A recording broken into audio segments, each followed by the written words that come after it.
नमस्कार। आज हम एक बहुत ही मशहूर किताब रॉबर्ट कियोसाकी की रिच डैड पुअर डैड पर आधारित एक समीक्षा को समझने की कोशिश करेंगे। हाँ, ये किताब तो खैर काफी पॉपुलर है। बिल्कुल। तो ये स्रोत हमें दिखाता है कि कैसे दो पिता, एक अमीर डैड और एक गरीब डैड, पैसे को लेकर बिल्कुल अलग सोचते थे। और हमारा मकसद है इस चर्चा से वो अहम बातें निकालना जो शायद हमें वित्तीय स्वतंत्रता की तरफ ले जा सकते हैं। बिल्कुल। चलिए शुरू करते हैं। तो इस किताब का जो मूल आधार है, जैसा स्रोत भी कहता है, हाँ, वो यही है कि पैसे को लेकर आपकी सोच आपकी वित्तीय सफलता या विफलता तय करती है। अच्छा। और मजे की बात यह है, जो स्रोत बताता है कि गरीब डैड असल में लेखक के अपने पिता थे, पढ़े लिखे अच्छी नौकरी वाले। ओके। और अमीर डैड थे उनके दोस्त के पिता, जो शायद 8वीं पास थे, पर बिजनेस और निवेश से उन्होंने काफी पैसा बनाया। ये तो काफी दिलचस्प है। तो पहला सबक क्या है? स्रोत किस पर जोर देता है? सबसे पहला और शायद सबसे जरूरी सबक है संपत्ति यानी एसेट्स और देनदारियों लायबिलिटीज के बीच का फर्क समझना। एसेट्स और लायबिलिटीज, हाँ, ये तो सुना है, पर क्या ये इतना सीधा है? लगता तो सीधा है, पर स्रोत के मुताबिक यही लोग अक्सर चूक जाते हैं। अमीर डैड का सिंपल फंडा था, एसेट वो है जो आपकी जेब में पैसा डाले। पैसा डालें जैसे कोई प्रॉपर्टी जिससे किराया आ रहा हो, या स्टॉक्स जिनसे डिविडेंड मिले, या कोई बिजनेस जो प्रॉफिट दे रहा हो। अच्छा। और लायबिलिटीज वो हैं जो आपकी जेब से पैसा निकालें, जैसे आपकी महंगी कार जिसकी वैल्यू कम हो रही है, या क्रेडिट कार्ड का बिल, या लोन की ईएमआई। और मुश्किल ये है, जैसा स्रोत इशारा करता है, कि कई बार लोग लायबिलिटीज को ही एसेट समझ बैठते हैं। सही बात है, जैसे बड़ा घर लोन पे ले लिया। हाँ, और ये जो बुनियादी समझ है ना, इसके बारे में स्कूल में तो कुछ सिखाया ही नहीं जाता। नहीं, बिल्कुल नहीं। और यहीं से शायद अगला पॉइंट आता है जिस पे स्रोत बात करता है, फॉर्मल एजुकेशन बिल्कुल। बनाम फाइनेंशियल एजुकेशन। बिल्कुल। स्रोत कहता है कि हमारी जो औपचारिक शिक्षा है वो हमें पैसा कमाना तो सिखाती है, हाँ। मतलब अच्छी नौकरी कैसे मिले, पर पैसे को मैनेज कैसे करना है, उसे बढ़ाना कैसे, ये नहीं सिखाती। तो अमीर डैड का क्या मंत्र था इस बारे में? उनका मंत्र था सीखने के लिए काम करो, सिर्फ कमाने के लिए नहीं। सीखने के लिए काम करो। इसका क्या मतलब हुआ प्रैक्टिकली? मतलब ये कि ऐसी स्किल्स हासिल करो जो लंबे समय में काम आए। सिर्फ सैलरी मत देखो। कैसी स्किल्स? जैसे बेचना आना चाहिए, सेलिंग, निवेश कैसे करते हैं ये पता हो, थोड़ी अकाउंटिंग की समझ हो, लोगों से बातचीत, कम्युनिकेशन, ये सब। अच्छा, तो ये स्किल्स अपने आप में एसेट बन जाती हैं। हाँ बिल्कुल, ये आपको आर्थिक रूप से स्वतंत्र बनाने में मदद करती हैं। वेतन तो एक जरिया है, लेकिन ये क्षमताएं ज्यादा जरूरी हैं। ये वाकई एक अलग नजरिया है।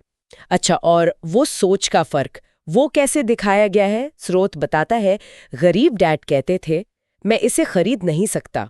हाँ, ये बहुत बड़ा पॉइंट है।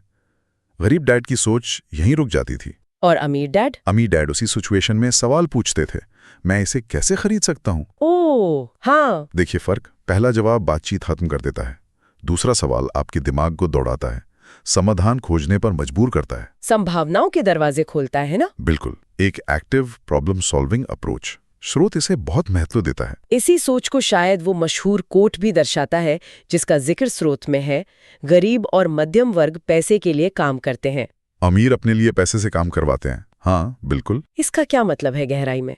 ये वापस उसी एसेट बनाने वाली बात पर आता है। ऐसी चीजें या सिस्टम बनाओ या खरीदो जो आपके लिए इनकम जनरेट करे, भले ही आप उस वक्त काम ना कर रहे हो। हाँ, यही है पैसिव इनकम का कॉन्सेप्ट। मतलब सिर्फ अपनी मेहनत बेचकर कमाने की बजाय आपकी संपत्ति आपके लिए कमाए। ये एक बड़ा शिफ्ट है सोचने। बहुत बड़ा।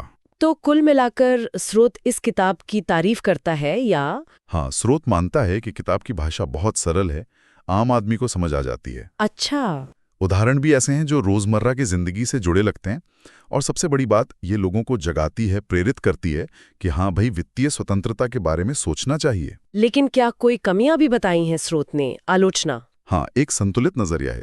स्रोत ये भी कहता है कि कुछ बातें थोड़ी दोहराई हुई सी लगती हैं किताब में। अच्छा, रिपीटेटिव। हाँ, और शायद सबसे अहम आलोचना ये है कि ये कैसे करें, इसकी ठोस रणनीतियां कम बताती है।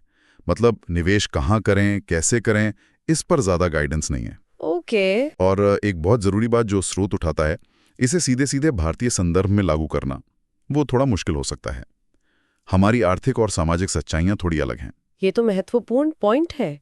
मतलब आंख बंद करके फॉलो नहीं करना चाहिए। बिल्कुल नहीं, अपने हिसाब से ढालना पड़ेगा। तो फिर ये किताब या ये जानकारी किसके लिए सबसे ज्यादा फायदेमंद है स्रोत के मुताबिक? देखिए, स्टूडेंट्स के लिए जो भी शुरुआत कर रहे हैं, कामकाजी पेशेवर जो अपनी सैलरी पर ही निर्भर हैं, उद्यमी, या कहें कि कोई भी जो अपनी फाइनेंशियल सिचुएशन सुधारना चाहता है। हाँ, और जो अपनी सोच बदलने को तैयार है, ये शायद पहला कदम हो सकता है। तो अंत में इस पूरी चर्चा का सार क्या निकलता है? What's the take away?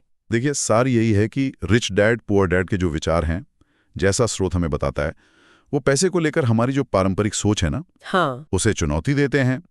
ये सिर्फ पैसा कमाने के बारे में नहीं है, बल्कि पैसे की समझ बनाने और उसे अपने लिए काम पर लगाने की सोच विकसित करने के बारे में है। बिल्कुल। और शायद ये हमारे सुनने वालों के लिए एक सोचने वाली बात छोड़ जाता है कि आज की इस बदलती दुनिया में, जहां नौकरियां बदल रही हैं, कमाने के तरीके बदल रहे हैं, हमारे लिए पर्सनली संपत्ति का मतलब क्या है? क्या वो सिर्फ जमीन जायदाद या स्टॉक्स ही हैं, या कुछ और भी? ये बहुत अच्छा सवाल है।